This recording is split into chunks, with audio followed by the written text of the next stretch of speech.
Hello दोस्तों, पता नहीं था कि व्रत के दिन भी मुझे हॉस्पिटल जाना पड़ेगा करके। तो हेलो दोस्तों, आप सभी को मेरा प्यार भरा पहला, छोटू को मेरा ढेर सारा प्यार। मेरा नाम है रोमा बिष्ट। आप सभी लोगों का रोमा बिष्ट ब्लॉग्स में स्वागत है दोस्तों। तो आज की ब्लॉगिंग की स्टार्टिंग सुबह सुबह से हो गई थी। बाहर से मौसम भी काफी अच्छा हो रखा था। मेरी हो गई थी सोमवार की तैयारी। आज था सावन का चौथा सोमवार दोस्तों, तो मैंने फास्ट रखा हुआ था। तो दोस्तों, शिवलिंग बनाने से मुझे एक याद आई। एक कमेंट आया था, जैसे आप बर्फ की शिवलिंग बनाते हो तो क्या शिवलिंग गिरती नहीं है? तो बिल्कुल भी नहीं। जैसे ही बर्फ के ऊपर बर्फ पड़ती है तो बर्फ अपने आप चिपक जाती है दोस्तों, तो हमारी शिवलिंग रेडी हो जाती है। अगर आप लोग मंदिर नहीं जा सकते हो या फिर आप शहर में रहते हो, वहाँ पे मंदिर नहीं है, तो आप लोग ऐसे भी शिवलिंग बना सकते हो। आजकल ना फ्रीज सबके घर पे होता है दोस्तों, और बर्फ की शिवलिंग भी काफी अच्छी बन जाती है। तो दोस्तों, इस तरीके से मैंने की अपनी पूजा पाठ फटाफट से। और बाहर से लगी थी आज झमाझम बारिश दोस्तों, और मैं कर रही थी अंदर पूजा पाठ। जैसे ही बारिश वारिश होती है ना, तो मुझे पूजा पाठ करने में और ज्यादा अच्छा लगता है। क्या होता है ना, बाहर से बारिश होती है, काम धंधा कुछ भी नहीं होता है, और बस भगवान जी के साथ लगे रहो, यानी कि उनकी भक्ति भाव में लगे रहो, तो बहुत ही ज्यादा अच्छा लगता है मुझे इसमें। तो सबसे पहले तो मैंने 1 घंटे तक मंदिर की सफाई वफाई की। जो भी बर्तन वर्तन थे वो सारे चमकाए चुमके। उसके बाद ही मैंने जो भी मेरी पूजा पाठ थी वो की।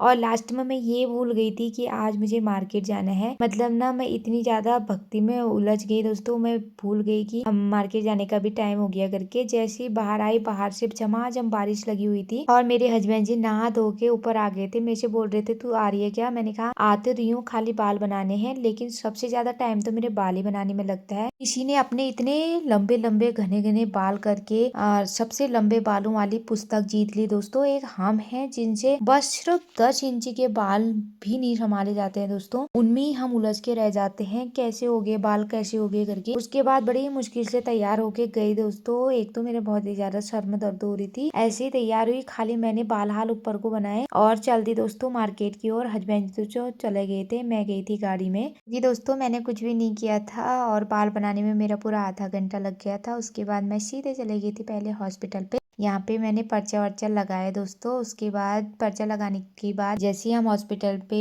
खड़े हुए, वहाँ पे इतनी लंबी लाइन थी। मैंने कहा यहाँ पे तो मैं बोर हो जाऊंगी, सबसे पहले मैं बैंक का काम करके आती हूँ करके मैं गई दोस्तों। लेकिन बैंक का काम हुआ नहीं, क्योंकि मैं आधार कार्ड घर पे ही छोड़ आई। उसके बाद मैं और हस्बैंड जी जरा घूमने लग गए थे मार्केट पे। तो मार्केट में 15 अगस्त की तैयारी काफी धूमधाम से हो रखी है दोस्तों। तो काफी अच्छे अच्छे कपड़े आए थे, अच्छी अच्छी टोपियां आई थी। तो हमें भी वेदू और काव्या के लिए लेने थे। उसे कहा वेदू के पापा से कि 15 अगस्त के अगले दिन 14 अगस्त को आप लेकर आना, क्योंकि ना मेरे बच्चे बहुत ही खतरनाक है दोस्तों। जैसे ही वो देखेंगे वैसे झपट पड़ेंगे। आज पहली बार मैं हस्बैंड जी का हाथ पकड़ के मार्केट में घूम रही थी, वरना तो ये बंदा इतनी दूर रहते हैं दोस्तों। मतलब 10 कदम ये आगे रहते हैं, मैं 10 कदम पीछे रहती हूँ। उसके बाद हस्बैंड जी चले गए थे खाने के लिए दोस्तों। मैं आ गई थी हॉस्पिटल पे। तो हॉस्पिटल पे हम लोगों ने दिखाने के बाद हम लोग बाहर से बिलिंग पे आ गए थे। यहाँ पे ना बड़ी सी स्क्रीन पे मोदी जी की फोटो आई, तो सबके सब ऐसे देखने लग गए ना पीछे को। मुझे हंसी आ पड़ी दोस्तों। तो फिर हम लोगों ने ले ली थी एक छाता, क्योंकि मेरे पास छाता थी नहीं, और हस्बैंड जी की छाता हस्बैंड जी को चाहिए थी। उसके बाद मैं आ गई थी वापस नीचे को, क्योंकि मुझे जाना था देवर जी के साथ घर को।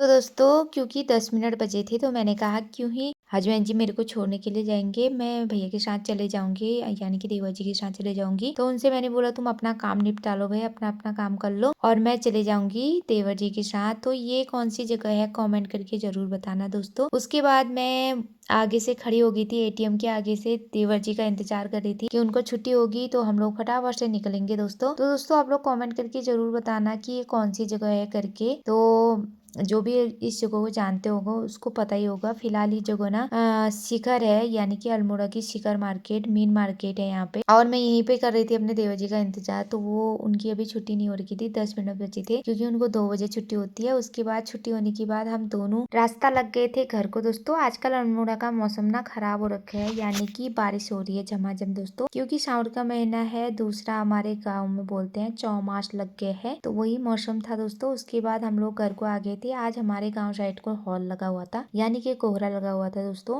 तो दोस्तों, मौसम काफी ठंडा ठंडा हो गया अल्मोड़ा का, तो बहुत ही ज्यादा अच्छा लग रहा है, वरना तो बहुत ज्यादा गर्मी हो रखी थी। लेकिन आजकल मुझे सुबह को स्वेटर पहननी पड़ी है दोस्तों, मुझे काफी ज्यादा ठंडा लग रहा है। उसके बाद मैं आ गई थी नाग छाप बोलते हैं दोस्तों। तो इस दौ में ना पूरा नाग बना हुआ है, शेष नाग के दर्शन हुए हैं। तो फिर मैं चले गई थी शिवालय पे। तो मेरी को इतनी ज्यादा कमजोरी आई हुई थी ना, कि कमजोरी की वजह से मैं इतना ज्यादा परेशान हो गई थी। आजकल ना मेरा सर बहुत ही ज्यादा भनभना रहा है दोस्तों, इतना ज्यादा भनभना रहा है ना कि मेरे से वो दर्द सहन ही नहीं हो पा रहा। तो कल रात में जब मेरे को सांस लेने में परेशानी हुई थी, तो आज मैं चली गई थी हॉस्पिटल अपने आप को दिखाने के लिए। मैंने कहा चलो फटाफट दिखा कर लाती हूँ, पता तो चले आखिर क्या प्रॉब्लम हो रखी है करके। तो कुछ भी नहीं हो रखा था दोस्तों, थोड़ा बहुत कमजोरी की वजह से हो रखा था और थोड़ा बहुत आंखों की वजह से हो रखा था, क्योंकि मेरा ज्यादातर काम फोन पे होता है। तो उसकी वजह से थोड़ा ध्यान फोन पे जाता है और थोड़ा बहुत टेंशन हो जाती है, थोड़ा बहुत टेंशन हो जाती है। घर का काम धंधा सब ठहरा, और धुएं की प्रॉब्लम तो आपको पता ही है, चौमास लगा हुआ है दोस्तों। और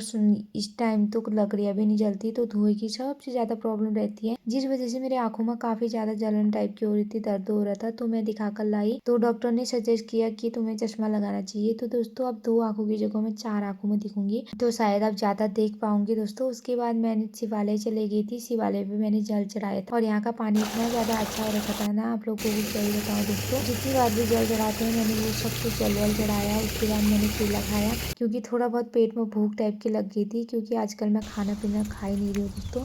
ये बिल्ली है कितनी क्यूट है, आप लोग खुद ही देख सकते हो दोस्तों। तो उसके बाद मैंने घर पे आने के बाद बच्चों को भी केला वेला खिलाया दोस्तों। आज तो मेरा फास्ट था, मैंने कुछ खाना नहीं था, बच्चों को मैंने खाना आना खिलाया और इनको केले वेले खिलाए दोस्तों। और दूसरा पता नहीं क्या हो रखा है दोस्तों, मुझे भूख लगने का ना नाम ही नहीं ले रही, एक चुर भी भूख नहीं लग रही दोस्तों। जबकि मेरी छोटी वाली बेटी फीड करती है दोस्तों, तो फीड करने के टाइम पे और ज़्यादा भूख लगती है। ऐसा होता है ना, आप लोग देखोगे जब औरत का छोटा सा बच्चा होता है उस टाइम उसको इतनी ज़्यादा भूख लगती है, क्या ही बताओ दोस्तों। तो यहाँ पे मैं अमरूद खा रही थी, लेकिन मेरी छोटी और बड़ी दोनों बेटियां आ गई थी, तो हमें भी 2 कह रही थी, तो मैंने इन दोनों को अमरूद दिया दोस्तों। मांगने को तो मांगती है दोस्तों, लेकिन खाती नहीं है, ये केले के अलावा कुछ भी नहीं खाती फल फूल दोस्तों। तो उसके बाद मैंने अपने लिए दूसरा अमरूद निकाला और मैंने फटाफट अमरूद खाया, क्योंकि मुझे करनी थी शाम के खाने की तैयारी। और मैंने उबालने के लिए आलू रख दिए थे। सबसे पहले मैंने आलू को अच्छे से वॉश कर लिया दोस्तों, उसके बाद कुकर में चढ़ा दिया था गैस पे। तो आज मैं बनाऊंगी ना गुजनू वाला साग, यानी कि आलू को गुजून करके जो सब्जी बनती है ना, काफी ज्यादा टेस्टी होती है। तो उसके लिए मैंने मिर्ची भी तोड़ दी थी, और मेरी कुकर में सीटी आकर मैं आलू छिलने लग गई थी, लेकिन मेरी बेटी आ गई थी। जब भी आलू उबालती हूँ ना, तो इनके लिए एक्स्ट्रा डाल देती हूँ, क्योंकि ये आलू मांगते हैं दोनों। और मैंने इसको आलू दिया दोस्तों, लेकिन मिर्ची काटी थी जिस चाकू से, उस चाकू से इसके लिए आलू काट दिया, तो इस बेचारे को ना मिर्ची लगी थी। फिर मैंने इसको दूसरा आलू दिया दोस्तों, और उसके बाद मैं आ गई थी तवा धोने के लिए। बोला जाता है शाम के टाइम तवा नहीं धोते हैं, लेकिन क्या करूँ दोस्तों, सुबह से तबीयत खराब होने की वजह से मैंने बर्तन नहीं धोए थे। और जूठे बर्तन में हम लोग खाना नहीं बनाते, क्योंकि व्रत के दिन गौग्रास देना पड़ता है, तो जूठे बर्तनों में बिल्कुल भी गौग्रास नहीं बनाया जाता है। और ये बर्तन जो थे वो सुबह के खाने बनाए हुए थे। तो उसके बाद मैंने फटाफट से आलू के पराठे बनाए यहाँ पे। और दोस्तों आलू का पराठा बनाकर सबसे पहले मैंने गौ माता उनके लिए रख दिया था, और उसके बाद फिर मैंने बच्चों को दिया था अपना। तो दोस्तों वीडियो को यहीं पे एंड करती हूँ। आशा करती हूँ वीडियो अच्छी लगी होगी। वीडियो अच्छी लगी तो वीडियो को लाइक शेयर जरूर करना, और मेरे चैनल पे नए हो तो चैनल को सब्सक्राइब कर देना। तब तक के लिए बाय बाय दोस्तों, मिलती हूँ अगली वीडियो में।